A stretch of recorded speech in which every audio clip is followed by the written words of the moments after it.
Salut, tu vois, moi, Moi, je j'impose pourrais pas. tout aussi dire, voilà, la Bible laisse tomber, il y a Krishna qui dit abandonne-toi à moi, et Je puis c'est n'impose, tout. Mais je veux je éviter n'impose cette rien du tout. rhétorique. Je n'impose rien du tout. Salut tout le monde, c'est Cyril Vorer ou Chandra. Je suis un enseignant de spiritualité. Je fais des vidéos sur la spiritualité. Donc, si tu t'intéresses à avoir une vie avec encore plus de confiance, de paix et d'amour, eh bien, considère t'abonner. J'ai la chance ici aujourd'hui d'être avec mon ami Karim. On s'est rencontrés en ligne il y a environ quoi, ça fait 1 an bientôt maintenant.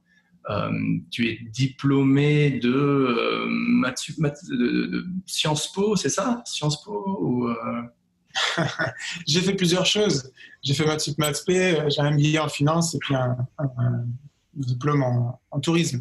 Ce qui n'est pas vraiment le sujet de cette conversation. Je Et, t'interromps quand même pour montrer que Karim est un mec hyper calé, non seulement c'est un gentleman, mais il est très intelligent. Et donc aujourd'hui, on va discuter sur le sujet de la réincarnation. Euh, Voilà, donc comme ça, vous pourrez écouter cette conversation, ce débat amical sur ce sujet. Et comme Karim le dit bien, suivre vos propres choix et votre propre démarche par la suite.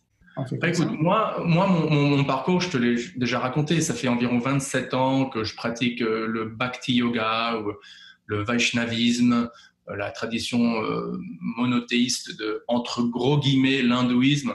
Parce que le mot hindouisme, je ne sais pas si tu sais, mais c'est un terme qui a été inventé en fait par autrui, et non, c'est pas un mot qui se trouve dans les textes originaux ou indigènes de l'Inde, quoi. Donc j'utilise ce mot avec beaucoup de very carefully. Mais donc oui, je suis ancré dans cette tradition qui a comme précepte ou comme prémisse fondamentale l'idée qu'on est plus que notre corps, on n'est pas notre corps, on n'est pas notre mental, on est des êtres spirituels qui, bon, pour une raison ou pour une autre, et là c'est la question de la chute de l'âme ou la question même du mal en général, comment est-ce qu'on se trouve ici séparé de Dieu, déconnecté, mais tout ça pour dire que voilà, je crois en la réincarnation, que je suis ici en train de me réincarner depuis des milliers et des milliers de vies et que voilà, il faut en terminer une fois pour toutes et se libérer de ce cycle des naissances et des morts et retourner à Dieu, retourner à Dieu. Donc ça, c'est une croyance dans laquelle je baigne depuis tu vois, un quart de siècle, avec une pratique quotidienne de chant de nom de Dieu, de Vishnu, de Krishna en particulier, le mantra Hare Krishna, que je fais de manière quotidienne depuis tout ce temps, quoi. Et toi, tu as eu une sorte de transformation, parce que je crois que quand on s'est rencontrés, tu étais très branché théosophie, si je ne me trompe pas. Mais donc, oui, moi, ça m'intéresse. J'ai pas voulu poser cette question quand on n'était pas live, donc c'est vraiment du live pour les gens qui regardent et j'aimerais bien savoir. Ouais, alors bon, ce sera peut-être un petit peu répétitif pour ceux qui suivent ma chaîne. Donc moi, mon parcours est un petit peu différent en fait. J'ai grandi dans une famille athée, dans une culture athée, hein, la France, même si la France est à l'origine plutôt un pays judéo-chrétien. Dans les faits, c'est beaucoup plus une éducation athée qu'on reçoit. Et en tout cas, ça a été mon cas. Mais au bout d'un certain moment, je me suis rendu compte que eh bien, ça n'avait pas de sens, si tu veux, de dire que tout arrive par hasard. Et j'étais assez conscient depuis un moment de beaucoup de problématiques qu'il y a dans le monde. Enfin, comme tout le monde, une personne qui est un petit peu éveillée ne peut pas se dire que tout va bien dans ce monde. Et ma conclusion, c'était qu'il y avait un lien, une déconnexion avec Dieu, avec le divin. Simplement, venant d'un athée, c'était difficile de cerner ce que j'entends par Dieu. Donc pour moi, ça a été une recherche personnelle d'essayer de trouver quel est ce Dieu, comment le rencontrer, comment faire un petit peu sa volonté. Et à travers ce parcours-là, j'ai commencé différentes expériences, aussi parce que j'avais certains a priori, comme beaucoup de personnes, je pense, ont été un petit peu rejeté la religion à cause de tous les excès que ceux qui se disent religieux font dans le monde. Et du coup, moi, je partais de cet a priori-là, ayant en plus deux cultures. Du côté de mon père, c'est une culture catholique, et du côté de ma mère, c'est une culture musulmane. Et en tant qu'athée, j'avais rejeté les deux. Donc, c'est pas immédiatement, ni dans la Bible, ni dans le Coran, que j'ai été chercher mes réponses. Et ça a été beaucoup plus, au départ, dans le chamanisme, dans l'ésotérisme, dans l'étude un petit peu occulte des choses, et beaucoup plus vers l'hindouisme, le bouddhisme au départ, qui me plaisait beaucoup. Et c'est en creusant beaucoup plus l'occultisme, donc à travers la théosophie, qui est finalement la science de Dieu du point de vue ésotérique, et qui mélange beaucoup d'hindouisme et de bouddhisme, que je me suis rendu compte que, en fait, derrière cette théosophie, ces beaux mots de philosophie et spirituelle, se cache finalement une tromperie qui est finalement d'adorer Lucifer à travers des fausses religions, à travers des fausses spiritualités. Et là, pour le coup, je parle de la théosophie. Et j'ai fait le lien, en fait, au bout d'un moment avec la Bible, parce que mon interprétation de la Bible était celle que Jésus était un maître ascensionné comme beaucoup d'autres maîtres, Bouddha, Krishna, etc. Et c'est Krishna n'est pas vu comme ça dans la tradition krishnaïte, mais bon, excuse-moi de t'interrompre. Ouais. Non, mais dans la tradition théosophique, oui, on nous présente, si tu veux, tout un tas de grands maîtres ascensionnés dans l'ésotérisme général.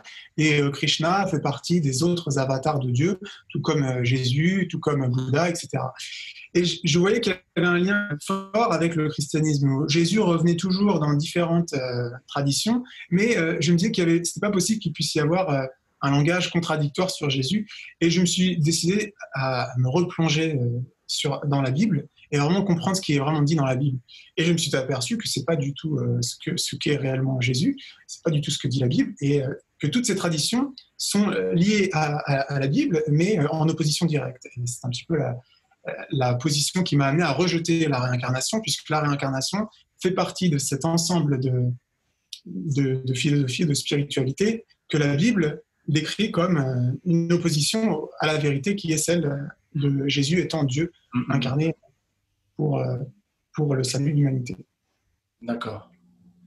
Donc, du coup, excuse-moi de... Non, vas-y. Ça va bien introduire finalement le débat, puisque bon, on va aborder la Bible et puis la Bhagavad Gita que tu vas présenter maintenant, du coup, sur la réincarnation. Pour ceux qui ne connaissent pas la Bhagavad Gita, je le mentionne souvent dans ma chaîne, c'est, on peut dire, le texte le plus important, encore une fois, de cette tradition qu'on peut appeler largement et avec des pinces l'hindouisme. On peut parler plus de Veda, de textes védiques, de Sanatana Dharma, bref. Et parmi tous ces textes millénaires écrits en sanskrit, c'est quand même assez connu, où tout le monde est plus ou moins d'accord qu'un petit texte qui se trouve d'ailleurs au milieu d'une grande épopée, le Mahabharata, notamment la Bhagavad Gita, est considéré comme le texte le plus important, le plus connu en tout cas. Mahatma Gandhi l'a vachement popularisé, il dit qu'il se promenait avec tous les jours, enfin bref, si c'est vrai ou pas, en tout cas c'est joli. Et donc dans ce texte, dans la Bhagavad Gita, qui est donc énoncé supposément par Dieu lui-même, à plusieurs reprises, Dieu mentionne la réincarnation. Par exemple, dans le 2e chapitre, verset 13, il y a ce verset très connu, Dehi nosmin yata dehe kaumaram yovanam jara tata dehantara praptir dirastatra namukhyati, qui Dieu donne l'analogie de tout comme on grandit dans un corps où de la naissance à la jeunesse, à la vieillesse et à la mort, et bien de la même manière, selon ce texte, l'âme se réincarne dans un autre corps au moment de la mort, après avoir quitté son corps, quoi. Il y a une autre référence aussi qui compare le corps à une chemise, et il est dit que tout comme on enlève une chemise et on en remet une autre, de la même manière, l'âme revêt un corps et on enlève un autre. Tu as entendu parler de, comment il s'appelle, cet auteur de Lewis Carroll, c'est ça, Lewis Carroll, non, Lewis, comment il s'appelle, celui qui a écrit Alice au Pays des Merveilles, Alice au Pays des Merveilles, c'est un chrétien, un théologien chrétien, comment? Et C.S. Lewis. Ouais, voilà, C.S. Lewis. Alors, c'est intéressant parce si tu tapes C.S. Lewis sur Google, tu verrais qu'il est attribué comme avoir dit cette phrase connue, je n'ai pas une âme, je suis une âme, j'ai un corps. Et quand je faisais mon master's à Oxford, en théologie d'ailleurs, mon prof qui était en charge de m'enseigner le christianisme en particulier, un mec très sympa, le révérend Andrew Lindsay, qui est prêtre anglican de Oxford et tout, et qui est une des autorités principales au niveau mondial sur le végétarisme chrétien. c'est un autre sujet, on pourrait peut-être l'aborder, mais il a écrit 20 livres dessus, se basant principalement sur l'Ancien Testament pour essayer de justifier un régime végétarien de la part des chrétiens. Bref, il m'a dit c'est pas possible que C.S. Lewis ait dit ça parce qu'il était chrétien. Et donc je sais pas pourquoi, mais on dirait que les médias ont attribué cette phrase à C.S. Lewis qui selon ce prof, c'est pas possible qu'il l'ait dit, mais en tout cas moi je le crois, cette idée que c'est pas qu'on a une âme, nous sommes une âme, nous avons un corps. Voilà. Et c'est ce que la Bhagavad Gita et les autres textes védiques disent clairement, quoi. Ouais, alors écoute, je vais rebondir sur ce que tu dis. D'abord, je pense pas qu'il y ait une contradiction avec ce qu'a dit C.S. Lewis, qui pour le coup est un grand apologétique chrétien. Ouais. C'est-à-dire qu'il explique un peu le christianisme. Et il y a un très beau livre qui explique justement la philosophie chrétienne. Ça s'appelle Mere Christianity. Donc j'ai lu des passages. Ouais, c'est un livre que je recommande fortement à ceux qui voudraient en savoir plus. Et le concept que nous sommes une âme qui est un corps n'est pas du tout, de mon point de vue en tout cas, en opposition avec ce que dit le christianisme. D'ailleurs, Jésus lui-même a pris comme corps le corps qu'elle lui a donné Marie, mais Jésus, c'est l'essence de Dieu qui a habité ce corps. Donc de la même manière que nous, en tant qu'êtres humains, nous avons un corps physique, mais nous avons aussi une âme et un esprit. L'esprit nous est donné de Dieu. La seule différence qu'il y a, enfin la seule, il y en a peut-être d'autres, mais une des différences capitales, qui est en tout cas celle qui est l'objet de notre débat, c'est la réincarnation. C'est ce qu'il se passe après la mort. Et pour le coup, la Bible dit, dans le livre des Hébreux, donc on ne va pas jouer aux citations des livres, mais la Bible dit... non, on devrait, tu vois, comme tu as dit au début, on n'a qu'à citer nos sources, parce que toi, tu es croyant, moi je suis croyant. Et un truc qu'on a en commun, c'est qu'on a foi que nos textes sacrés respectifs, notamment la Bible, notamment les Védas ou la Bhagavad Gita, ont une autorité ontologique absolue, quoi, ou non relative. Donc citer la Bible, par exemple, c'est tout à fait OK. Ouais. C'est-à-dire que je cite la Bible pour expliquer mon point de vue, mais tu vas un petit peu en avance sur la question de l'autorité, si tu veux. Il y a deux choses. Pour expliquer la réincarnation du point de vue de la Bhagavad Gita, c'est légitime de citer la Bhagavad Gita. Si je dis que je suis pas pour la réincarnation parce que je me réfère à la Bible, c'est important que je cite la Bible. Maintenant, la question qui est importante, c'est d'affirmer l'autorité qu'on donne. Est-ce que l'autorité qu'on donne à la Bible est la même qu'on peut donner à la Bhagavad Gita ? Et là, j'aimerais t'entendre sur ce point-là, parce que finalement, c'est pour nous très important de le comprendre, parce que s'il y a réincarnation ou il n'y a pas réincarnation, on a besoin de savoir pourquoi est-ce que ce serait le cas ou pas. Et excuse-moi, là, je t'interromps, mais excusez-moi, je suis dans un bureau à Tulum, au Mexique, et je suis dans un coworking space, et il y a l'air conditionné qui foire un peu, donc il y a des gouttes d'eau. Heureusement, il fait 27 degrés, donc ça va, mais si jamais vous voyez cette tâche s'agrandir, c'est parce que je suis au Mexique, quoi. Enfin, excuse-moi, vas-y, continue. C'est marrant parce que tu vois, toi, t'as l'épaule gauche qui est en train de se mouiller, et moi, je sais pas si les gens ont vu, mais j'essaye de me cacher d'un rayon de soleil. Ouais, donc, c'est marrant. Les éléments donc, de la nature qui nous... Ce que je disais, si tu veux, c'est que pour moi, le point le plus important, avant de citer des versets ou pas, c'est de savoir si les versets qu'on cite, ils viennent d'une autorité, parce que les musulmans aussi peuvent nous citer des versets du Coran. Ouais, or, le Coran, l'inverse de la Bible, sur notamment la question de Jésus. Et donc, la force de la Bible, c'est ses prophéties. C'est que c'est un livre qui a été écrit pendant plus de 1500 ans par 40 auteurs différents, qui est séparé en deux parties, l'Ancien Testament et le Nouveau Testament, dans lequel on a des prophéties sur le peuple d'Israël, mais aussi sur la venue du Messie, Jésus lui-même. Des prophéties qui ont été énoncées 700 ans avant l'arrivée de Jésus, et c'est l'arrivée même de Jésus qui a manifesté ces prophéties.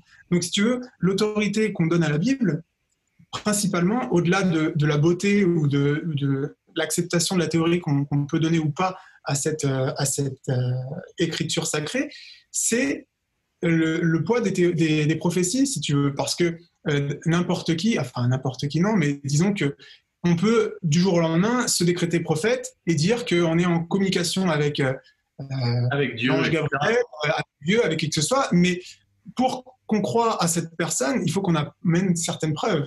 Et la question que chacun doit se poser, c'est quelle preuve on apporte en fait. Donc peut-être que là, tu pourras...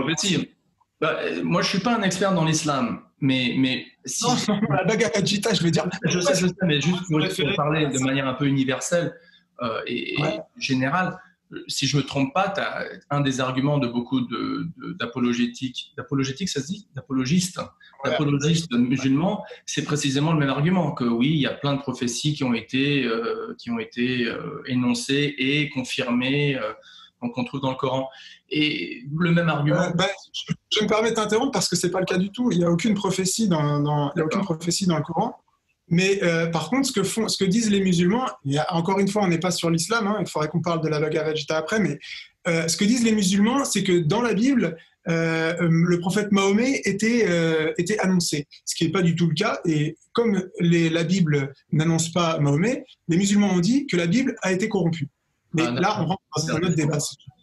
Donc, dans le cas de la Bhagavad Gita, est-ce qu'il y a des prophéties? Est-ce que quel type de c'est plus un traité de philosophie, tu vois, ou de théologie philosophique qui présente le monde, la conscience, l'âme, comment ce monde fonctionne. Ça reste assez théorique. Après, tu as d'autres textes comme par exemple les Puranas. En particulier la Bhagavad Purana, qui est probablement la plus connue, ou la Bhagavatam. Là, par exemple, un truc qui m'a vachement intéressé dès le début, c'est que tu as un chapitre dans le premier livre de la Bhagavad Purana, je crois que c'est le chapitre 3, qui liste en effet différents avatars. Donc le mot avatar veut dire une descente divine de Dieu lui-même, quoi, dans sa forme originelle. Le mot avatar aussi a d'autres connotations, mais c'est un peu la définition bateau, quoi. Et c'est intéressant parce que ce texte, la Bhagavad Purana, a été historiquement écrit largement avant la venue de Bouddha. Et dans ce texte, qui donc historiquement, là, il n'y a pas de doute, a été écrit avant la naissance de Bouddha, il est mentionné dans ce chapitre-là, par exemple, qu'un des avatars de Vishnu est Bouddha et qu'il apparaîtra précisément dans la province de Gaya et qu'il fera ceci, cela. Sa mère sera nommée Anjana.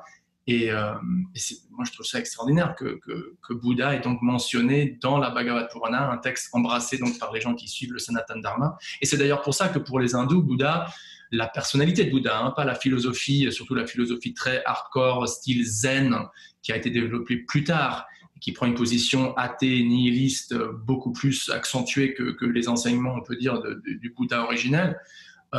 Les hindous, en général, acceptent la personnalité, la personne de Bouddha et l'approprient comme un avatar de Vishnu ou de Krishna, quoi. Et les bouddhistes, bien sûr, eux disent « Ah non, nous, on n'a rien à voir avec les Védas, on est complètement différents. » Et donc, bien sûr, parce que sinon, s'ils nient pas qu'ils n'ont pas de connexion avec les Védas, comment est-ce qu'à ce moment-là, est-ce qu'ils peuvent se créer leur propre identité différente et indépendante de ce qui les précède, quoi. Mais là, c'est une prophétie, par exemple, que je trouve assez intéressante, quoi. Tu me demandes d'exemple de prophétie. Moi, je trouve l'exemple de la prophétie de Bouddha, trouvée dans la Bhagavad Purana, assez fascinante. Donc, je ne sais pas si c'est un super argument de dire que tel et tel texte a plus de pouvoir épistémologique et d'autorité épistémologique parce qu'il y a 1 ou 2 ou 5 ou 10 prophéties qui ont été vérifiées. Parce que d'autres traditions diront la même chose et pourront argumenter la même chose aussi, quoi, avec d'autres exemples. Non? Qu'est-ce que tu en penses? Après, moi, je pense que pour le coup, c'est très important parce que après, il y a la question qu'il faut se poser, c'est est-ce que la vérité, c'est quelque chose de relatif? Est-ce qu'il peut y avoir plusieurs vérités ou est-ce qu'il y a une seule vérité? S'il y a plusieurs vérités, à ce moment-là, c'est pas très important qu'il y ait des prophéties. L'autorité qu'on accorde à un texte, peu importe, à partir du moment où ça nous satisfait de manière spirituelle, on trouve que c'est beau, etc. Bon. Mais s'il y a une seule vérité et que ce que dit un texte contredit les autres sur des questions fondamentales, c'est-à-dire ce qui se passera après la mort et comment est-ce qu'on atteint Dieu, à ce moment-là, c'est très important de savoir quel crédit accorder à un texte. D'accord. Et les prophéties, de mon point de vue, c'est, si tu veux, ce qu'il y a de plus important. Après, évidemment, c'est pas le seul point, parce que le christianisme ne s'est pas répandu que par les prophéties. C'est 30% de la Bible, c'est des prophéties, ce qui donne un poids important, mais c'est surtout la manière dont le christianisme s'est répandu. Et il s'est répandu parce que Jésus est mort sur la croix, il est ressuscité le 3e jour, et il est apparu en chair et en os devant plus de 500 personnes, devant différents apôtres, devant différentes femmes. Et il y a eu, à partir de ce moment-là, une explosion du christianisme au sein même du judaïsme, hein, qui est quand même une religion à l'époque qui était très sévère, qui l'est encore aujourd'hui, mais à l'époque encore plus, où lorsqu'on rejetait le judaïsme pour aller suivre Jésus, qui avait été considéré comme un brigand, puisqu'il avait été crucifié, Ouais. eh bien, c'était quelque chose de très fort. Et il y a des gens, enfin énormément de gens, qui sont allés devant les plus grandes tortures, qui sont allés face à la mort. Les fameux martyrs, les fameux martyrs. Voilà, les fameux martyrs. Et ça, de notre point de vue aujourd'hui, où 2000 ans s'est passé, pour nous, c'est important de se dire qu'est-ce qui a fait que ces gens-là se sont mis dans ces circonstances-là. Tu ne crois pas qu'il y avait une question d'expérience, non seulement de prophétie, parce qu'en plus c'était au tout début, mais d'expérience. Jésus s'est manifesté à eux de telle manière, Dieu s'est manifesté. Ils ont eu un sentiment d'union et pas nécessairement d'union style théosophie où on devient tous un, on devient Dieu, etc. Parce que la théosophie, si tu te rappelles bien, pioche beaucoup dans la tradition non duelle ou non dualiste qu'on trouve un peu chez les soufis, un peu chez Eckhart, comment il s'appelle, Meister Eckhart et certains mystiques chrétiens, et certainement dans le monde de l'Inde. Cette idée qu'on devient tous un avec Dieu. Donc, quand je dis unir avec Dieu, ça ne veut pas nécessairement dire perdre son identité, mais certainement, il y a dû y avoir une expérience, hein, une dimension expérientielle, excuse-moi, je fais plein d'anglicismes, tellement puissante que ces disciples, ces apôtres, ils ont dit, bah, même si on va se faire bouffer vivant par les tigres et par les lions, on ne va pas abandonner notre loyauté et notre dévotion à Jésus parce que ce qu'on a ressenti est tellement puissant. Oui, dans un sens, c'est un peu ça. C'est-à-dire que, si tu veux, Jésus, il est arrivé pas comme un maître avec des disciples à la manière orientale, sans aucune attaque directe vers quelques religions, mais c'est-à-dire que Jésus, il s'est présenté comme Dieu, comme Jéhovah incarné. Il s'est présenté comme Dieu et il a dit « Je vais vous le prouver. Lorsque je serai crucifié, je vais renaître. » Et c'est justement, précisément parce que Jésus avait annoncé qu'il était Dieu, parce qu'il avait annoncé qu'il allait souffrir beaucoup pour nos péchés, ce qui avait été annoncé par différentes prophéties de l'Ancien Testament, notamment Esaïe, que lorsqu'il a été crucifié, lorsqu'il a été posé dans la tombe, sa tombe était vide et il est ressuscité. Donc, pour le coup, l'expérience, elle est claire. Et c'est effectivement non seulement une expérience, mais en plus la preuve qu'il était et qu'il est Dieu. Donc, de ce point de vue-là, il a validé ce qu'il prétendait être. Donc, lorsque Jésus dit qu'il était Dieu, et je te donne la parole pour répondre sur ce point, lorsque Jésus dit qu'il est Dieu, dans la Trinité chrétienne, donc il y a le Père, le Fils et le Saint-Esprit. Quand la Bhagavad Gita nous dit qu'il faut s'unir avec Dieu, si je comprends bien, c'est pas une notion panthéiste. Non, c'est pas une notion, c'est vraiment un monothéisme pur et dur. Tu as Krishna lui-même à la fin de la Bhagavad Gita, dans le 18e chapitre, verset 66, par exemple, un verset très souvent cité, où il dit carrément, voilà, je suis Dieu la personne suprême, je suis la source de tous les mondes spirituels, de tous les mondes matériels, je suis le créateur originel, je suis le père, et même la mère, c'est intéressant, il dit je suis le père de toutes les entités vivantes. Donc là, c'est non seulement, c'est pas seulement les êtres humains, c'est les plantes, les oiseaux, enfin n'importe quelle âme incarnée, j'en suis le père originel. Donc il y a une déclaration très emphatique, très indéniable de la part de Krishna, comme pour établir, enfin il dit plus ou moins le même truc que Jésus, on pourrait dire, dit, quoi. Je suis Dieu, je suis le créateur ultime, le Père suprême. Donc qui a raison? Je crois pas qu'on pourra arriver à une conclusion ici. pour ça, je voulais peut-être te demander si on pouvait toucher un peu au niveau philosophique ou philosophie de la religion vis-à-vis, par exemple, du question du mal, de la question. Parce que moi, par exemple, moi, je viens d'un background catholique. Ma mère a passé quelques années dans un couvent catholique quand elle a immigré aux États-Unis, en passant par l'Allemagne, elle est obligée de se cacher pendant quelques années dans un couvent catholique en Allemagne. Mon père a été éduqué par les jésuites. C'était un Français, mais il est né en Égypte parce que ses parents travaillaient là-bas, dans une colonie en Alexandrie. Et il a été éduqué par les jésuites. Moi, j'ai ma première communion. Je viens, et comme toi, on est tous les deux issus d'une civilisation tout à fait judéo-chrétienne.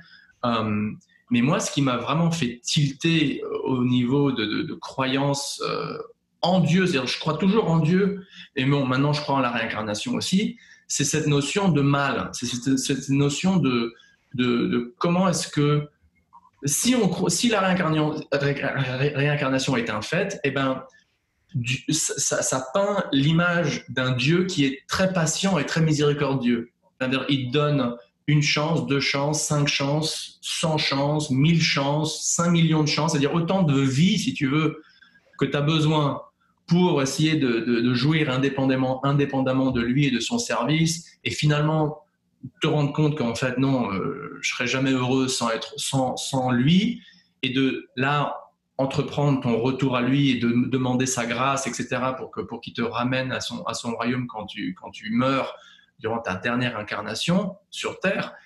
Là, pour moi, j'ai beaucoup aimé cette idée de Dieu qui te donne pas un ultimatum d'une vie, tu vois. Et c'est ça où j'ai un peu un problème. Si tu as un Dieu qui est supposé être très miséricordieux, infiniment, c'est-à-dire si Dieu est infini, il est infiniment miséricordieux, comment est-ce qu'il te donne seulement une chance ?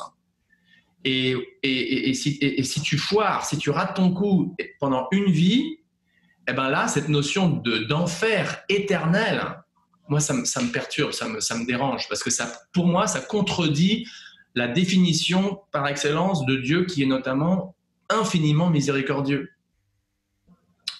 Tu as une chance. Tu as soulevé... Comment C'est des bonnes questions et je pense que les gens voudraient nous entendre sur ces 2 points-là. Tu as soulevé plusieurs points, donc je vais essayer d'y répondre. Mais juste avant, je pense quand même que c'est très important, même si on ne va pas forcément nous décréter, ce n'est pas l'objet de cette vidéo, mais j'insiste sur ce point pour chaque personne ici, de se poser la question si Dieu ne peut pas être à la fois Jésus et Krishna. Donc c'est important de savoir, parce que là, on vient de le dire, Krishna propose une autre manière. La rédemption, c'est par la réincarnation, par l'union avec lui, etc. Dieu... Non, excuse-moi, juste parce que je veux pas... Si je fais des erreurs en décrivant la Bible, j'aimerais bien que tu me corriges. Une toute petite correction. Le salut que Krishna offre n'est précisément pas par la réincarnation. La réincarnation, c'est la punition de l'âme pour avoir rejeté Krishna ou Dieu. Il y a X milliards et billions de vies.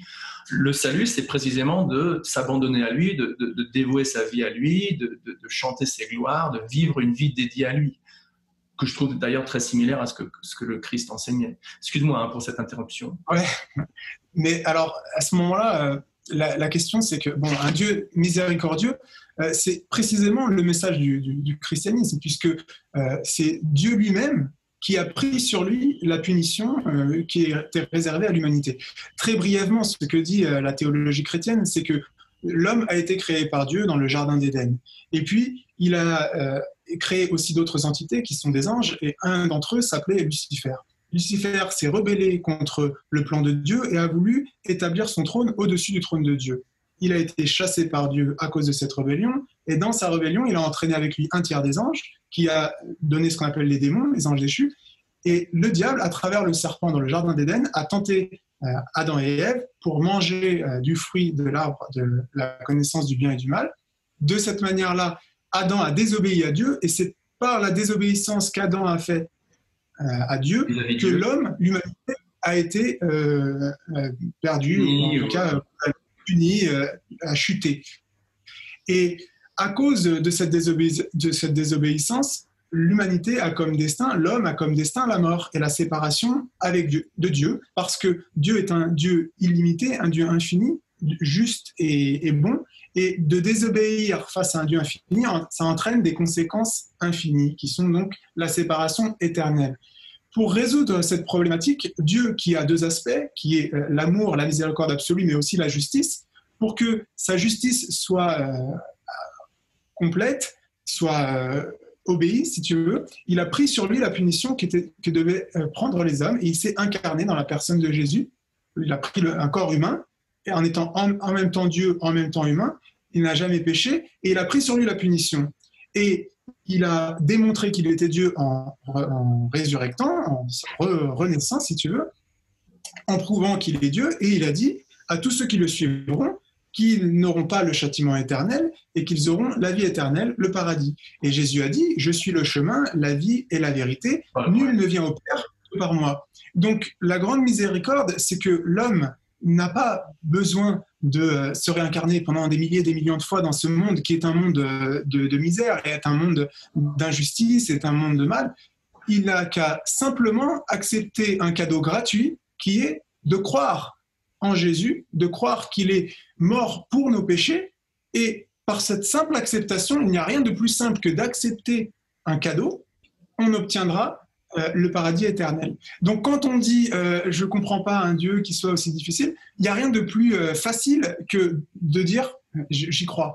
Donc pour moi, c'est une histoire plus grande, si tu veux, que de continuer à se réincarner dans un monde qui est dominé par le diable, dans lequel on devra lutter, on devra essayer de trouver la vérité à chaque fois. Alors, mais c'est là où, tu sais, comme tu sais, dans cette vie même, par exemple, tu as plein de gens qui se tournent à Jésus à la fin de leur vie. D'ailleurs, c'est pour ça que j'imagine dans la tradition chrétienne en général, tu as le prêtre qui vient et qui dit, tu vois, aux mourants, aux gangsters mourants, tu vois, dis Jésus ou dis Amen ou dis tu vas au dernier moment pour qu'ils obtiennent ce salut. Le choix de l'homme est à lui. On a tous un libre arbitre. Et à un beau jour, on dit oui, d'accord, j'accepte Jésus. Hein. Mais comme le témoignent des millions et des milliards de chrétiens convertis au christianisme, ça leur est peut-être arrivé plus tard dans la vie, ça leur est peut-être arrivé après avoir été invités à accepter Jésus maintes fois, et à chaque fois ils ont rejeté, ils ont dit non, non, non, non. Il y a un jour où il y a une sorte de déclic, et le déclic il ne vient pas nécessairement après la première invitation, on est d'accord? Alors, ça dépend des gens. Ouais, ça dépend des gens. Ça dépend des gens. Il y a des gens qui tout de suite, il y a des gens qui viennent à Jésus beaucoup plus tard. Alors ma question, c'est que tu as quand même une limite de temps, c'est-à-dire d'une vie, parce que tu vois, tu peux remettre jusqu'au dernier moment, mais si à un moment de la mort, tu choisis toujours de ne pas accepter Jésus, ben là, tu as un enfer. Et généralement parlant, pour la majorité des chrétiens, ils croient en cette... Parce qu'il y a certains chrétiens orthodoxes avec qui j'ai eu des discussions où c'est pas vraiment ça, mais généralement, on ne se trompe pas en disant qu'il y a quand même une croyance assez majoritaire en cette notion d'enfer éternel. Tandis que dans la Bhagavad Gita, dans le concept que j'embrasse moi, l'idée c'est que Dieu, il va te laisser souffrir parce qu'il respecte ton libre arbitre, et aussi longtemps que tu ne veux pas te tourner à lui, il ne va pas te condamner à un enfer éternel d'où tu ne peux plus jamais retourner, tu vois. Oui, tu continues à te réincarner, oui, comme tu dis, tu continues à souffrir, oui, tu continues à subir la vieillesse, la maladie et la mort, vie après vie après vie après vie. D'ailleurs, la Bible dit, the wages of sin is death. C'est intéressant. J'adore ce verset. Le prix qui vient avec le péché, c'est la mort. Donc, on peut l'interpréter de telle manière qu'aussi longtemps que tu rejettes Dieu, tu es obligé de subir la vieillesse et la mort, incarnation après incarnation, vie après vie. Dieu ne veut pas ça de nous. Il ne veut pas ça de l'âme, la Bhagavad Gita nous dit. Mais il respecte le libre arbitre, pas seulement dans une vie, mais dans plusieurs vies. Et pour certaines âmes, ce n'est pas une question d'attendre 50 ans pour se tourner vers Dieu, mais peut-être 50 vies. Tu vois ce que je veux dire? Donc, la fenêtre de salut est beaucoup plus large que juste dans une vie. Et c'est ça que moi, j'aime. Qu'est-ce que tu en penses? Oui, que tu aimes ça, je n'en doute pas. Et il y a beaucoup de gens finalement qui choisissent une spiritualité qui leur plaît. La question, c'est pas tant si ça nous plaît. La question, c'est s'il y a réellement un seul chemin, une seule manière d'y arriver ou pas. Ouais, mais là, tu diras, la Bible dit, mais moi, je peux dire aussi la Bhagavad Gita dit. Donc, une fois, on revient à notre... C'est pour ça que je dis que c'est très important qu'on accorde l'autorité qu'on donne à un texte et qu'on se fie vraiment à quelque chose sur du concret. Et pas simplement parce qu'on en a entendu parler, parce qu'un tel au milieu de la jungle, il a dit. Enfin, voilà, c'est vraiment très important. D'autant plus que dans la Bible, il est écrit aussi, il est expliqué que on a parlé du serpent, du diable qui est condamné à l'enfer éternel, et le diable a pour objectif d'entraîner le plus de personnes en enfer, justement, pour obtenir le même résultat que lui est garanti d'obtenir. Et c'est justement ce dont parle la Bible, ce sont l'ensemble des fausses religions, des faux prophètes qui sont venus avant Jésus et qui viennent après. Et en particulier, à la fin des temps, la Bible a aussi la particularité qu'elle donne une chronologie. Hein, il n'y a pas l'éternité devant nous. À un moment donné, Jésus revient, il reviendra pour juger le monde et ce sera terminé, il n'y aura plus d'opportunités si tu veux. Et à cette fin des temps, il y aura une grande apostasie. Et toi, tu es OK avec cette notion d'un Dieu qui te donne en fait qu'une seule vie pour te repentir, quoi. Qui donne à l'homme, parce qu'il n'y a qu'une seule vie en fait. Je suis OK avec le fait que Dieu nous dise, pour obtenir le paradis, la vie éternelle avec Dieu, il suffit simplement de croire en lui et d'accepter son cadeau gratuit. Dans cette vie. Dans cette vie. Mais excuse-moi, mais après, chacun est libre de rejeter un cadeau. Mais si l'homme est dans cette condition actuelle où il y a autant de mal, où il y a autant d'injustice, parce que les hommes ont en eux une part de mauvais, parce qu'ils sont tentés par le diable, et que Dieu lui-même, dans sa générosité, dans sa miséricorde, prend sur lui de mourir sur la croix, parce que la croix, je pense que c'est génial. Dire, la notion, c'est le sacrifice par excellence, quoi. Il y a pas photo. Donc l'humanité est une humanité rebelle face au plan de Dieu. Dieu lui-même vient souffrir sur la croix. Je connais. Et nous, en fait, si tu veux, dans notre fierté, on dit bah non, merci pour ton cadeau, mais je vais attendre un petit peu, on va voir quelques années plus tard. Et entre-temps, on a à côté de ça, en fait, d'autres spiritualités qui viennent justement, qui nous disent que prends ton temps, tu peux faire. Mais non, il y en a qui disent prends ton temps, mais dans le cas de la Bhagavad Gita, et dans la tradition Sanatana Dharma, il y a une urgence aussi. C'est du style, non, on ne reprend pas naissance, on recule de Dieu maintenant parce que ce monde est un monde de souffrance, donc tu n'as pas intérêt à poireauter ici. Où se trouve l'urgence si finalement tu peux prendre autant que tu veux. Si ça te plaît de souffrir, si ça te plaît de vivre, ou pas forcément de souffrir, parce qu'il y en a qui ne souffrent pas dans ce monde matériel, si ça te plaît de vivre là, au milieu de terre, de voir des... Non, mais tout le monde ne souffre pas dans ce monde matériel. Bah si, pas à la même si. D'un point de vue, disons, méta, quand même, on est tous forcés de vieillir, d'avoir une certaine maladie ou une autre, et de mourir. Et ça, personne ne veut subir ça. Ouais, mais bon, après, si on te propose cette théologie, on te dit, voilà, tu n'as qu'à croire ce qu'il a fait. On opère dans le même paradigme. On opère dans le même paradigme. Moi, dans ma tradition, il y a un avatar de Krishna qui s'appelle Chaitanya Mahaprabhu, qui, soi-disant, est apparu il y a environ 500 ans, 1486 pour être précis. C'est lui qui a inauguré cette pratique du chant du mantra Hare Krishna, le sacrifice pour cet âge dans lequel on vit.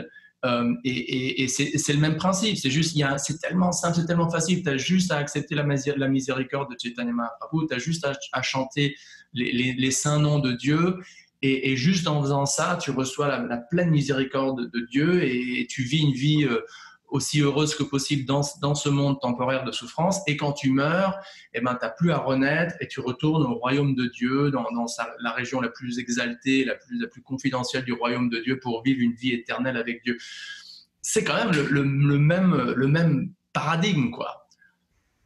Mais tu sais, je n'en doute pas qu'il y ait beaucoup de similitudes, parce que... Qu'est-ce que tu penses parce que du point de vue, je vais te répondre après, mais du point de vue de la Bible, encore une fois, c'est important de le dire, hein, mais du point de vue de la Bible, il n'y a qu'un seul chemin, et ça paraît dogmatique, d'autant plus dans notre âge où on nous dit toutes les vérités se valent, mais si la Bible dit vrai, il n'y a qu'un seul chemin. Là, tu nous cites Paul. Tu nous cites Paul, là. Tout. Oui, c'est Jésus qui l'a dit, je suis le chemin, la vérité et la vie. Nul ne vient au Père que par moi. Donc un seul chemin. C'est l'interprétation publique de ce verset que quand Jésus a dit ça, dans ce contexte précis, à cette époque-là, il était en effet le seul être qui pouvait sauver le peuple désertique, barbare de beaucoup de manières, autour de lui, quoi. Mais il ne voulait pas dire dans tous les temps, dans toutes les circonstances, passées et futures. Qu'est-ce que tu penses de cet argument? Après, je ne crois pas du tout à ça, non. Après, je vais te donner un très bon exemple par rapport à ça. Et là, je reviens à l'islam. Donc, c'est important de savoir que dans l'islam, les gens qui sont donc musulmans, le fait de renoncer à l'islam amène la peine capitale, c'est-à-dire qu'on est tué. Hein, ouais, comme on a vu avec Salman Rushdie, etc. Quoi. Enfin, il y en a, c'est un des cas. Et non seulement donc on meurt physiquement, mais en plus, si on croit au dogme de l'islam, eh bien, on ira en enfer parce qu'on a douté d'Allah. Et pourtant, malgré ça, il y a... C'est pour ça c'est tellement difficile de convaincre un musulman de, de devenir chrétien, de devenir Krishna. Exactement, c'est très difficile. Et pourtant, il y en a des musulmans qui se tournent vers Dieu parce qu'ils cherchent vraiment à trouver la vérité, qu'ils cherchent Dieu, qu'ils examinent ce que dit la Bible, ce que dit le Coran. Et dans certains cas, des gens ont des expériences extraordinaires où Dieu leur parle directement, Jésus leur apparaît dans des rêves, ou même leur apparaît physiquement. Mais dans d'autres cas, je pense par exemple à Nabil al-Kershi, qui a écrit un livre qui s'appelle Seeking Allah, Finding Jesus. Donc, j'ai cherché Allah, j'ai trouvé Jésus, qui est beaucoup plus sur une argumentaire, hein, en fait, un débat qu'il a eu avec un ami chrétien pendant 4 ans, qui l'a amené finalement à accepter le christianisme. Et donc, ce livre-là, je le recommande fortement à tout le monde, en fait. Hein. Pas simplement pour les musulmans ou les chrétiens, mais parce que vraiment, il y a un aspect psychologique qui est très important et qui est expliqué dans ce livre. C'est qu'une fois qu'on s'est enfermé dans une croyance ou dans un dogme ou dans une façon de voir le monde, c'est très difficile de reconnaître une vérité supérieure. Et l'auteur de ce livre l'explique très bien, en particulier dans l'islam, puisque rejeter l'islam, donc comme je viens de le dire, ça nous amène en enfer. On peut mourir et en plus on est rejeté par toute notre famille. Et donc il y a toute cette partie de lui qui veut absolument pas se convertir à Jésus, même s'il sait que c'est la vérité. Et à la fin, il a une expérience extraordinaire avec Jésus, etc. Conversion. Et d'ailleurs, tu en as fait une ou deux de vidéos là récemment sur ça. Voilà, j'en ai fait parce que justement pour moi c'est des choses qui donnent un peu plus de critères par rapport à ça. Et aussi, donc, étant donné que ta maman vient d'une tradition musulmane, c'est proche de ton cœur, ce parcours. Oui, je vois la difficulté qu'ont les musulmans, en fait, de remettre en question ce à quoi ils croient. Et qu'est-ce qu'elle dit, ta maman, si c'est pas privé, sur ta conversion, sur ton choix récent et ta fougue, et je dis ça de manière complémentaire, c'est un compliment, ta fougue... écoute, je vais te dire... Ouais, malheureusement, ma mère est encore dans ses croyances athées, quoi. Elle ne croit ni à Allah ni à Jésus. Ah d'accord, elle est d'accord. Je dis, mes 2 parents étaient athées, donc j'ai reçu ce message-là. Donc pour elle, c'est la même chose si tu veux, que tu crois à Allah, que tu crois à Krishna, ou que tu crois à Jésus, que tu crois à des délires. Donc voilà. Mais pour terminer sur le point que tu as soulevé, ce n'est pas une interprétation de dire que il n'y a qu'un seul chemin, c'est à travers Jésus, parce que ces expériences-là nous le prouvent. Et on retrouve. Moi, j'ai un problème avec ça. Je termine sur ça, et puis excuse-moi, mais parce que je crois que j'ai compris ton point. Voilà, je vais donner un argument de plus par rapport à ça, c'est les gens qui font des expériences de mort imminente. Ah d'accord, là on passe au niveau du paranormal. Là c'est intéressant. Les expériences de mort imminente, ce sont des gens qui, par exemple, ont un arrêt cardiaque ou une allergie, quelque chose de grave, et le corps physique, si tu veux, s'arrête. Les médecins déclarent la personne morte, et puis elles reviennent, ces personnes-là, et elles racontent ce qu'elles ont vécu. Et la plupart de ces gens-là voient Jésus, voient Dieu, et voient leurs proches défunts. Dans la plupart des cas, c'est des gens qui voient le paradis, mais il y a aussi des gens qui voient un enfer, si tu veux. Donc, quand on dit la réincarnation, il y a Krishna, il y a machin, etc., jusqu'à aujourd'hui, j'ai pas vu, pourtant j'ai étudié la question, mais évidemment, j'ai pas tout vu, mais j'ai pas vu de gens qui me disent « Ah bah oui, quand j'étais en état de mort clinique, je me suis rendu compte qu'en fait, ma prochaine incarnation était prête et que ça allait arriver dans un animal ou dans un autre corps. » Alors, parlons des enfants, parce que ce truc des enfants, cette étude scientifique qui depuis se fait de manière très rigoureuse depuis environ 50 ans, en démarrant avec le fameux Dr. Ian Stevenson, qui était le chef du département de psychiatrie, sûrement tu le connais, il est quand même assez connu. Certains de ses livres ont été traduits en français. Ah ouais, j'ai lu un livre. À l'université de Virginia, où tu as quand même des milliers de cas confirmés, des dizaines de milliers de cas non confirmés, c'est-à-dire c'est des gars qui... Alors, je vais m'arrêter ici parce que j'ai revu le livre hier. Hein, c'est le livre de Ian Stevenson qui a été publié en 66. C'est 20 cas qui suggèrent la réincarnation, voilà. Et il s'est basé sur 600 cas.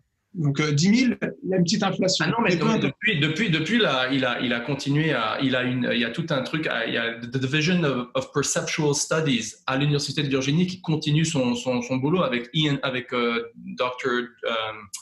Tucker. J'ai oublié son prénom.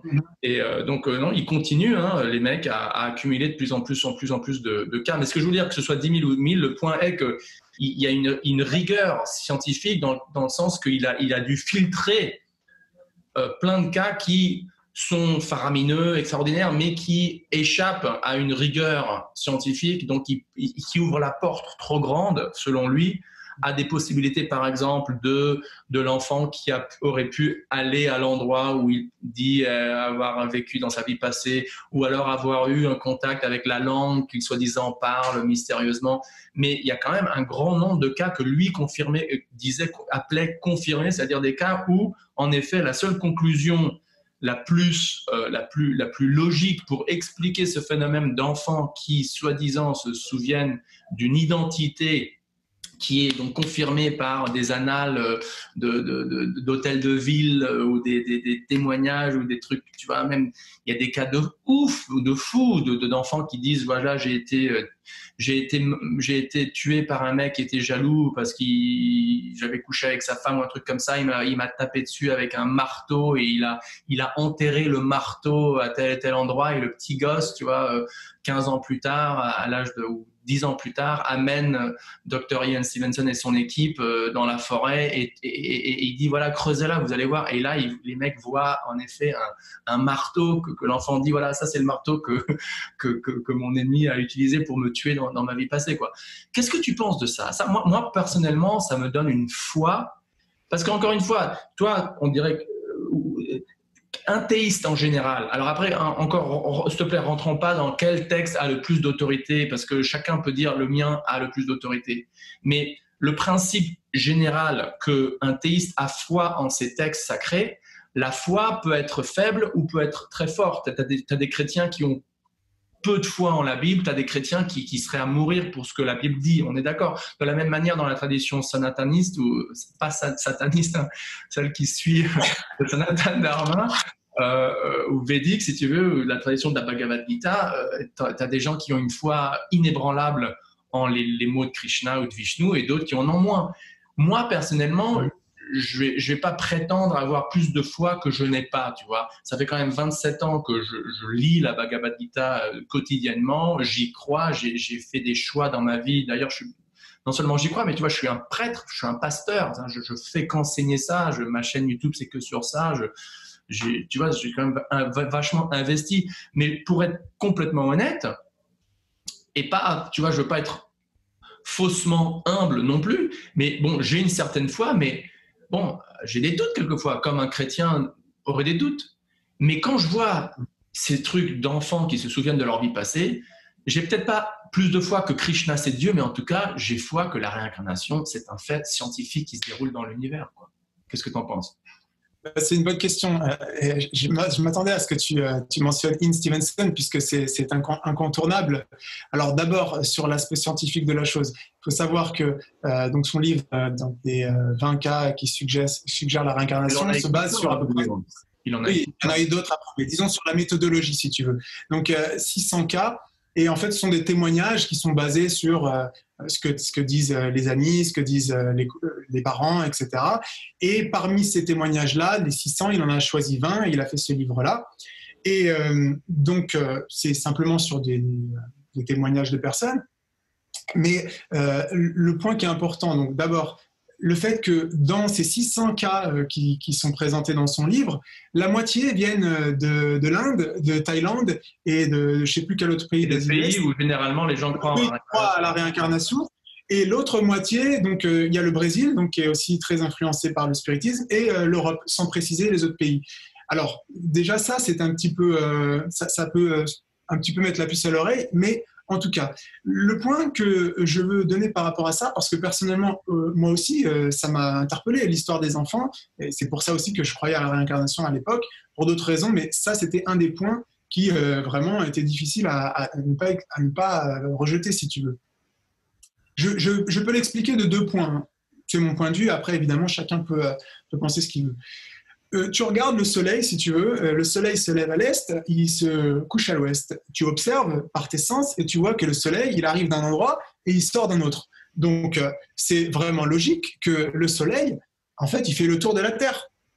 C'est logique, ça se voit, c'est nos sens. Tu ne peux pas dire le contraire. Donc, le soleil fait le tour de la Terre.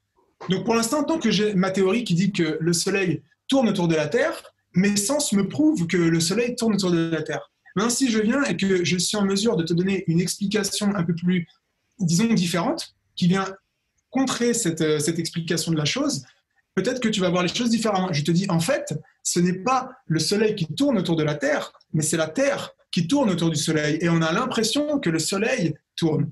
Et bien, dans le cas de ces témoignages, encore une fois, je suis obligé de me référer à la Bible, parce qu'il faut comprendre, donc, j'ai mentionné les anges déchus, les démons.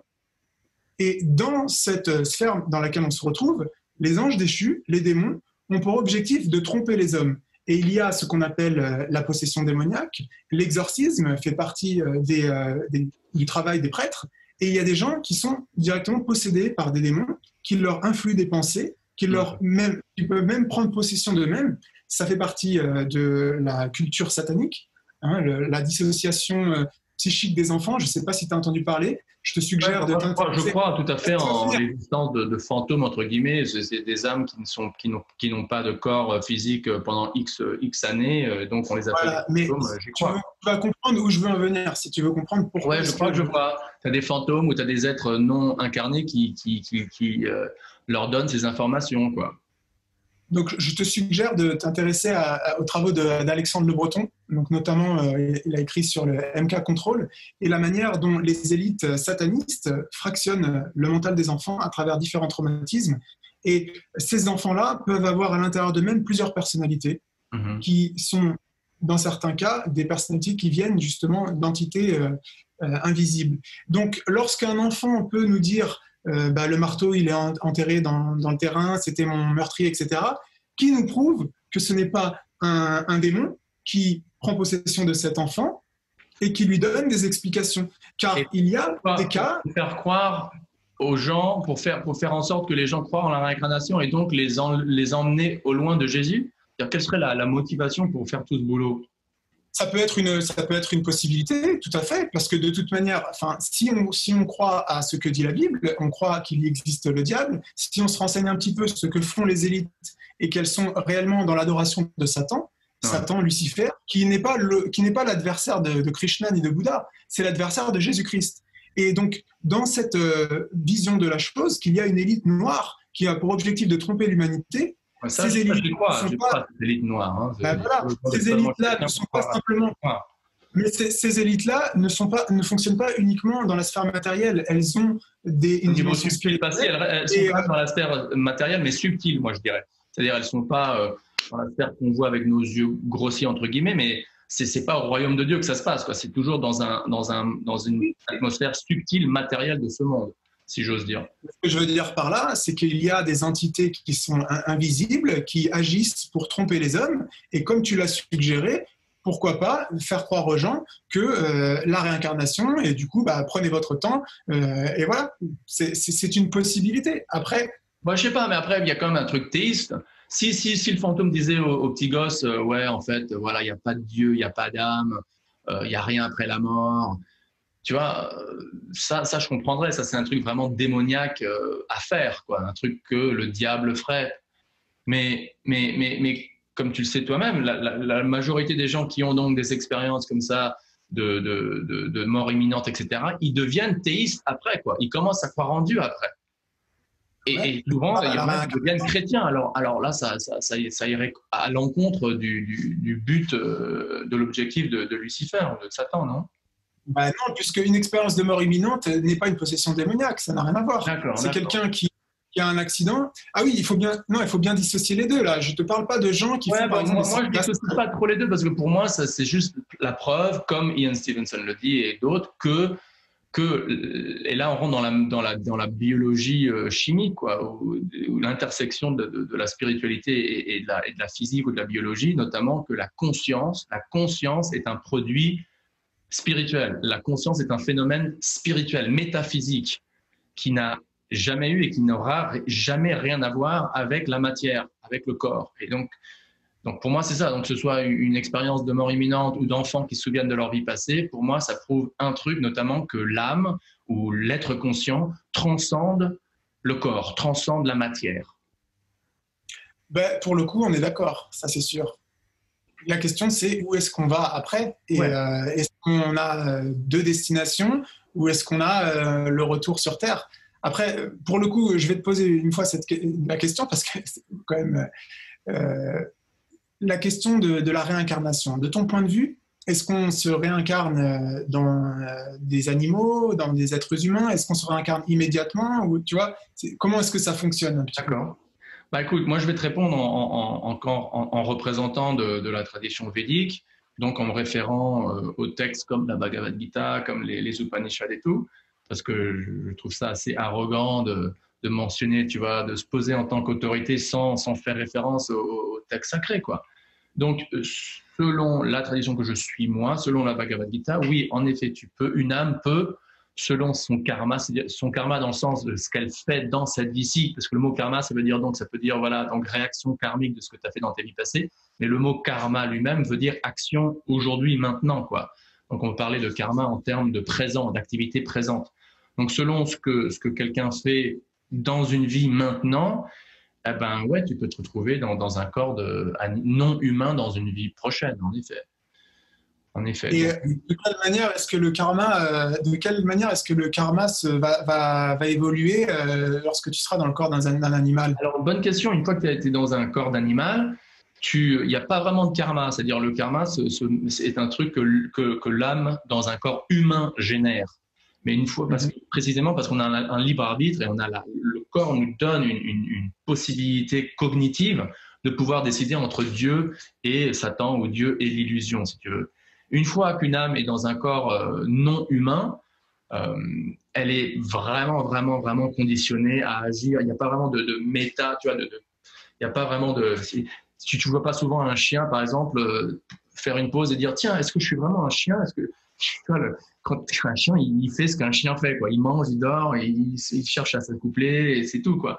Donc, généralement parlant, une âme dans un corps animal est coincée. Mais il y a, par l'arrangement de Dieu via la nature matérielle, une évolution graduelle où l'âme graduellement retourne après X incarnations de nouveau à un corps humain. Où là, de nouveau, elle a le choix de choisir entre Dieu et choisir entre une vie animaliste ou matérialiste qui la refait renaître en tant qu'être humain ou rebolote dans des incarnations inférieures, encore une fois, en tant qu'animal. Mais si la réincarnation a pour but, elle est régie par le karma, et que lorsqu'on se réincarne dans un animal, et que l'animal n'est pas conscient, comme tu l'as dit, il fait ce qu'il doit faire, hein, qu'un chien fait un chien, c'est peut-être pas le bon exemple parce que les chiens sont plus proches des humains, mais disons que tu te réincarnes dans le corps d'un zèbre, et ben, tu vas agir comme un zèbre, tu vas pas créer de mauvais ou de bon karma. Ouais. Donc à la fin de ton expérience de zèbre, tu reprends à ton niveau humain, si tu veux. Donc quel intérêt de passer dans l'expérience de l'animal si en plus tu n'es même pas conscient que tu es dans le corps d'un animal, du point de vue karma et évolution? Bah, comme je t'ai dit, il y a une évolution où éventuellement, due à cette souffrance, due à cette vie animale de survie, etc., tu retournes à la forme humaine et là, Dieu te redonne d'autres chances pour t'élever spirituellement. Mais je sais pas si le zèbre c'est peut-être pas le bon exemple, mais il y a des animaux, ils ont l'air de passer du bon temps, tu vois. Par exemple, une vache. T'as déjà regardé les vaches dans les champs en France? Elles ont l'air de passer du bon temps. Elles sont là, elles regardent les trains passer, elles mangent du foin. Mais toi qui crois en Dieu, toi qui crois en Dieu, tu es d'accord, tu crois en tout cas, et je vois avec beaucoup de ferveur. Et encore une fois, c'est un compliment. parce que tu n'es pas fanatique, tu réfléchis, tu es un penseur en même temps, ce que j'adore. Tu es d'accord que l'expérience du royaume de Dieu est quand même nettement plus kiffant, pour utiliser un mot un peu vulgaire, que l'expérience d'une vache dans un pâturage en Normandie. Mais la question n'est pas là. La question, c'est comment est-ce que tu prends conscience? Non, parce que tu viens de dire que quand je suis dans le corps d'un animal, je souffre et du coup, j'ai envie de redevenir dans un corps humain. Mais tu as dit précédemment qu'un animal... Dans un corps humain, tu y retournes par... Comment est-ce que tu pourrais avoir l'envie de quoi que ce soit, puisque quand tu es une vache, tu es une vache. Tu n'es pas conscient du fait que tu as rétrogradé dans une incarnation inférieure. Et donc, tu souffres, mais quand même, mais rappelle-toi quand même que l'âme, profondément... Tu souffres pas. La vache, elle est complètement dans l'illusion de s'identifier avec son corps matériel. La vache est dans l'illusion de s'identifier à un corps de vache. Oui, rappelle-toi, c'est pas une vache, c'est une âme qui se trouve dans un corps de vache. Ouais. Et ouais. Mais enfin, pour moi, ça n'a pas de sens si tu veux, ce que tu dis. Et où est-ce que tu veux, moi, ma question, c'est où est-ce que, si le royaume de Dieu est vraiment fermé à ceux qui ne veulent pas y aller, si le royaume de Dieu est vraiment ouvert à ceux qui ont accepté la grâce de Dieu, c'est comme un club privé, si tu veux, ouvert à tout le monde, mais bon, il faut quand même vouloir y aller. Il faut avoir reçu la miséricorde de Dieu. Alors disons via Jésus. Ok, rentrons pas dans, s'il te plaît, restons au niveau, disons, général, théologique. Si en effet c'est donc un club privé entre guillemets où l'accès est donné à ceux qui sont qualifiés pour y accéder et qui veulent y être, ben tu les mets où ces âmes? Et si la réincarnation existe, si la réincarnation juste théoriquement est un fait, eh ben les âmes elles vont ceux qui veulent pas retourner au royaume de Dieu, mais qui ne vont pas aller dans un enfer éternel parce que par définition, ça n'existe pas un Dieu qui punit quelqu'un ad infinitum à souffrir sans aucune chance de retourner à lui. Bah, la réincarnation, c'est un super système. C'est style, bon, la punition, c'est que tu continues à te réincarner, quoi. Sinon, qu'est-ce qu'il y a? Tu les mets où? Tu les mets dans un sorte de dossier cosmique subtil où ils n'existent plus pendant X temps. Je veux dire, moi, je trouve ça vachement ingénieux comme système que Dieu ait créé, ce système de réincarnation, précisément pour donner un espace, entre guillemets, à ces âmes rebelles, pour qu'elles continuent à exister. Il ne va pas les anéantir, ces âmes, elles existent éternellement, mais en même temps, pas leur permettre de retourner au royaume de Dieu parce qu'elles ne veulent pas y être de toute façon, et en même temps continuer à vivre leur illusion de vouloir vivre indépendamment de lui. C'est pas kiffant, ça, comme concept théorique.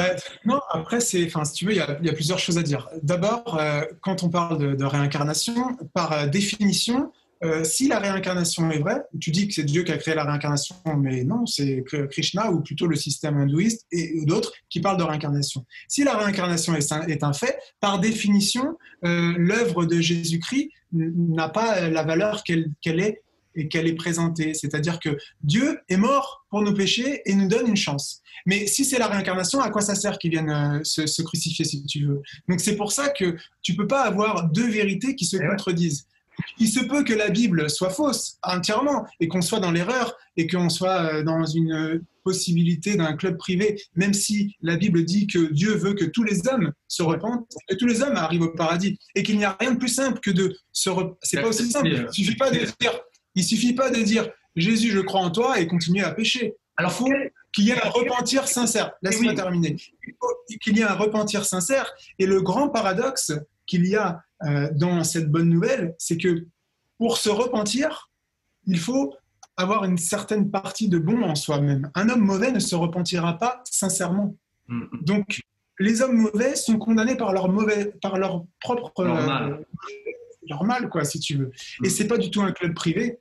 Maintenant, le problème, c'est que de la même manière que dans le plan physique, il y a des lois qui sont immuables. Donc la gravité, c'est la gravité. Une pomme, lorsqu'elle tombe du pommier, elle tombera. Il n'y a qu'une seule façon d'y arriver. Eh bien, pourquoi est-ce qu'il n'y aurait pas une seule règle dans le plan spirituel? Et s'il y a une seule règle que Dieu a déclarée... mais encore une fois, j'essaie d'avoir un peu d'humilité et pas d'essayer d'imposer la doctrine de la Bhagavad Gita sur toi. Tu vois, moi, je pourrais tout aussi dire, voilà, la Bible, laisse tomber, il y a Krishna qui dit abandonne-toi à moi. Et mais je veux éviter cette rhétorique.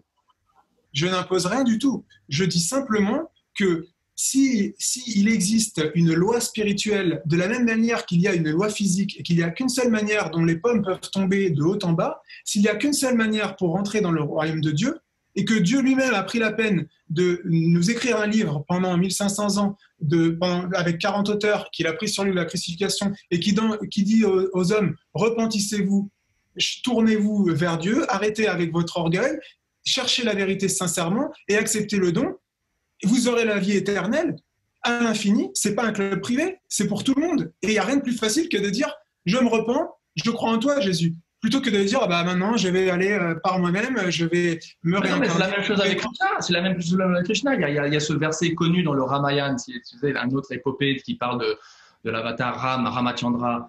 Et il y a cette fameuse phrase énoncée par je ne sais pas qui dit « À partir d'aujourd'hui, mon Seigneur, je suis à toi ». C'est le même principe. C'est le même principe. À partir d'aujourd'hui, je me rends à toi, j'accepte ton cadeau, je me donne à toi. Même principe. Donc c'est pour ça ma question, c'est où est-ce qu'on peut… Parce que là, en plus, je crois qu'on devrait bientôt terminer pour nos interlocuteurs. Ouais, je pense que… Et en plus, moi, je dois check out de mon studio là, dans un quart d'heure. Mais où est-ce qu'on peut trouver un point en commun? Et moi, ma proposition, ce serait qu'un truc qu'on a en commun, c'est le sentiment de dévotion envers un être suprême et l'idée ou la croyance que cet être suprême nous aime. Cette émotion d'amour qui d'ailleurs en sanskrit s'appelle la bhakti, c'est le mot principal et ça s'étudie de plus en plus maintenant aux universités, dans tous les clubs de yoga, on parle de bhakti. La dévotion et pas la dévotion à n'importe qui, la dévotion exclusive à Dieu et vice-versa. Tu ne crois pas qu'on partage ça au moins un peu tous les deux? Ah, ça c'est clair. Ah, ok. Maintenant, évidemment, clairement. Bien sûr, bien sûr. Maintenant, moi, pour conclure, si tu veux, je vais conclure avec le pari de Pascal, c'est-à-dire qu'il y a deux possibilités. Soit la réincarnation est quelque chose de vrai, Krishna a raison, ou que tous les chemins mènent à Rome, ou plutôt tous les chemins mènent à Dieu, qu'il y a différentes manières d'y arriver. Non, enfin, moi je dis pas ça. Hein. Non, mais je fais ma conclusion après. Ok, je serais pu comparer mon système au tien. Non, je ne compare pas ton système. Je dis simplement ceci, c'est que soit la réincarnation est vraie et que le christianisme, l'islam, l'hindouisme, peu importe le chemin, à partir du moment où on a la dévotion en nous, on arrivera au même résultat. Soit ça, c'est la vérité, soit il y a un seul chemin, c'est à travers Jésus, se repentir et l'accepter dans son cœur. Si on s'est trompé lorsqu'on a cru au christianisme, eh ben, c'est pas grave, puisqu'on a déjà la dévotion, on est déjà proche de Krishna, et dans la prochaine vie, on va se réincarner peut-être cette fois-ci, dans un moine bouddhiste, ou un moine hindou, ou un prêtre catholique, peu importe. Mais par contre, si on a cru à la réincarnation… Un taxi, peu importe, si tu veux. Très dévoué à Dieu. Cet exemple-là, c'est parce que je dis que si on a la dévotion et qu'on s'est trompé de chemin, et que la réincarnation c'est vrai, et ben dans la prochaine vie, on va encore être dans la dévotion et puis on va finir par comprendre. Par contre, si la réincarnation qui est proposée par la Bhagavad Gita ou l'hindouisme s'avère être une tromperie et qu'au final il n'y avait qu'une seule possibilité, là c'est un peu tard. Donc ce que je dis simplement, je ne fais pas l'argument de la peur, je dis, et c'est pour ça que j'ai insisté dès le départ, sur la question de l'autorité. Quand on donne notre confiance à un texte, à une tradition, à une culture, eh bien il faut exiger des preuves et il faut chercher par soi-même. Et on peut se tromper. Et je pense que Dieu juge les cœurs plus que les actes. Et celui qui cherche trouvera. Mais il faut chercher la vérité et pas chercher un système qui nous satisferait. Parce qu'on ne veut pas que Dieu fasse ci ou fasse ça. Ce n'est pas à nous d'émettre ces règles-là, mais c'est à nous de trouver ce que Dieu veut. Après, ça doit être un peu, le bon sens et le rationnel, quand même, est quelque chose qui vient de Dieu. Je dirais la logique. Un système théologique rationnel, c'est beau et c'est divin, je crois. Oui, pour moi, se réincarner dans une vache, c'est pas rationnel. Mais après, je suis désolé, mais je veux dire, tu vois, je crois qu'on a eu une super discussion et j'invite mes peu d'abonnés à vous abonner. À vous abonner à la chaîne de Karim parce que comme vous voyez, c'est quelqu'un, un penseur théologique qui a beaucoup de dévotion à Dieu et qui en plus peut-être pour vous emmener au vrai bon chemin. Et de mon côté, je vous remercie et je remercie aussi aux gens qui ont regardé sur la chaîne de Karim de m'avoir laissé partager mes pensées avec lui. Eh ben, je dirais la même chose. Hein. Je vous invite vraiment à aller voir un petit peu les vidéos de Cyril. C'est quelqu'un de très engagé qui croit vraiment à ce qu'il recherche. Moi, je ne prétends pas avoir la vérité et les gens savent que je me suis trompé plusieurs fois et que je le dis. Peut-être que demain, je reviendrai vers la Bhagavad Gita, qui sait. Mais en tout cas, mon message principal, mon message principal, c'est de dire aux gens de chercher. Et celui qui cherche trouve. Voilà. À partir du moment où on a un bon cœur, on ira où il faut. Bien merci à tous. Merci à tous. Merci à toi. Et à la prochaine.